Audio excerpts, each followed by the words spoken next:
المبدأ الرابع. والمبدأ الرابع هو الإيمان بملائكة الله، وقد خلقهم الله تعالى لعبادته، وهم مخلوق سماوي يسكنون في السماء لا يراهم الإنسان، وهم في أغلب الأحيان ينزلون إلى الأرض بشكل غير مرئي، ويبلغون رسالات ربهم من الأنبياء، وهم يفعلون ما يؤمرون ولا يعصون أمر ربهم، ويسبحون باسم ربهم كل وقت، ولا يفترون عن عبادته ولا يستكبرون. المبدأ الخامس هو أن نؤمن بأن الله هو الذي خلق سائر المخلوقات والكائنات، ولم يخلقهم عبثا، بل خلقهم لغرض معين كان قد تقرر قبل خلقهم، كما كان قد تقرر كيف يقضون حياتهم في الأرض، فكل شيء خيرا كان أو شرا يقع كما يريد الله، ويسمى ذلك الإيمان بقدر الله، بقدر الله خيره وشره. ثم تكون بعد هذه الحياة الدنيا الفانية حياة الآخرة الباقية، التي يجد فيها الإنسان جزاء ما عمله في الحياة الدنيا، ويجزى جزاء حسنا أو جزاء سيئا حسب عمله. المبدأ السادس هو الإيمان بالكتب السماوية التي أنزلها الله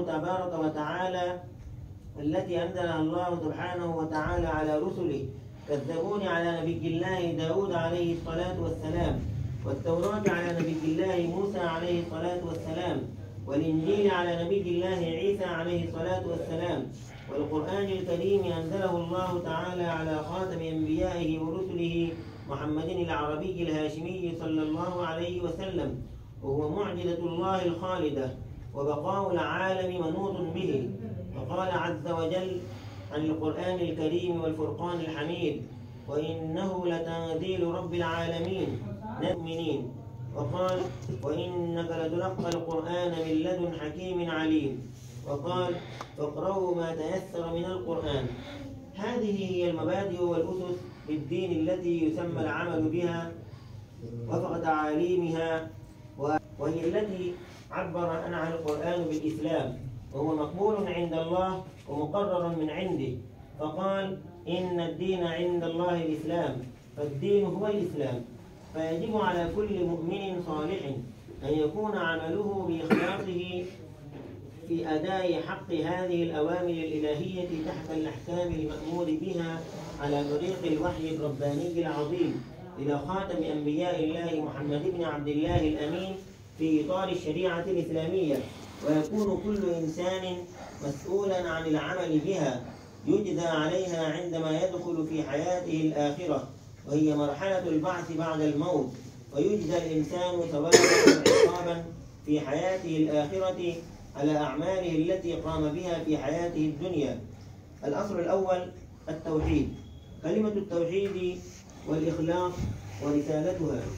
الإسلام هو دين حنيفي نسب إلى سيدنا إبراهيم عليه السلام، وذلك بقوله تعالى: فاتبعوا ملة إبراهيم حنيفا وما كان من المشركين، وقوله تعالى: ملة أبيكم إبراهيم وسماكم المسلمين من قبل وفي هذا ليكون الرسول شهيدا عليكم وتكونوا شهداء على الناس، فأقيموا الصلاة وآتوا الزكاة واعتصموا بالله هو مولاكم فنعم المولى ونعم النصير.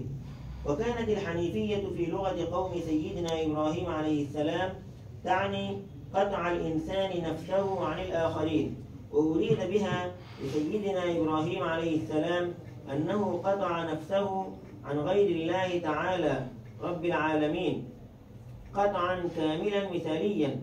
وعني بذلك في الإسلام بحرف لا في أول كلمة لا إله إلا الله، وهو يدل على صرف العبد نفسه عما راج من طرق باطلة من دون الله تعالى، وتأتي بعدها كلمة إلا الله لتؤكد على أن الاتصال بعد الانقطاع يكون بالعبادة والطاعة خاصا لله تعالى وحده.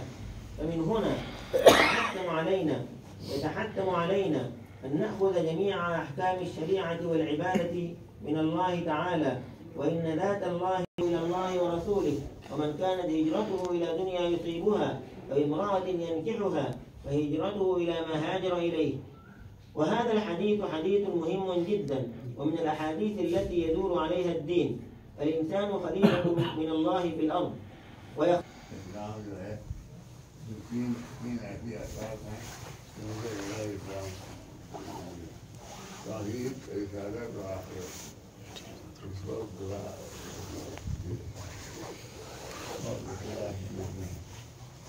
یعنی توحید بھی صحیح ہو رسالت بھی صحیح ہو آخرت میں گاڑی ہوگی یہ صحیح ہونے پر صحیح اسلام ہوگا.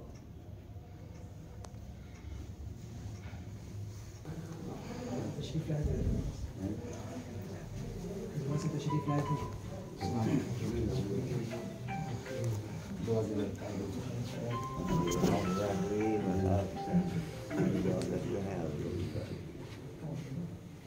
کھنڈوا ایم پی سے اللہ